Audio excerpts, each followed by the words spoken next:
Ice കല്ല് വീഴുന്നുണ്ടാ?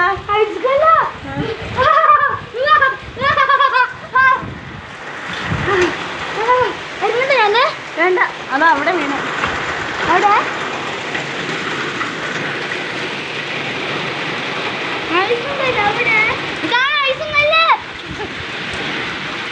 അരിപ്പഴം പെരുക്കാം.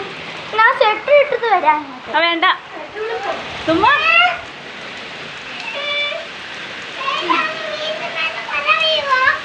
വീടിന് മേലെ മഴ പെയ്യുമെന്നോ? മഴ വീഴുമെന്ന് അറിയില്ല. പച്ച തെങ്ങിന്റെ ഓല നോക്കുമ്പോ പച്ച തെങ്ങിന്റെ ഓല കാറ്റത്ത് പറന്നു ഒന്നും കൂടെ വീണ്. ഞാൻ ഓർത്തതെല്ലാം പുലിപ്പള്ളി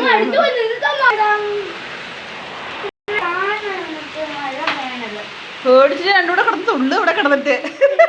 ഇവരിങ്ങനെ മഴ കണ്ടിട്ടില്ലല്ലോ.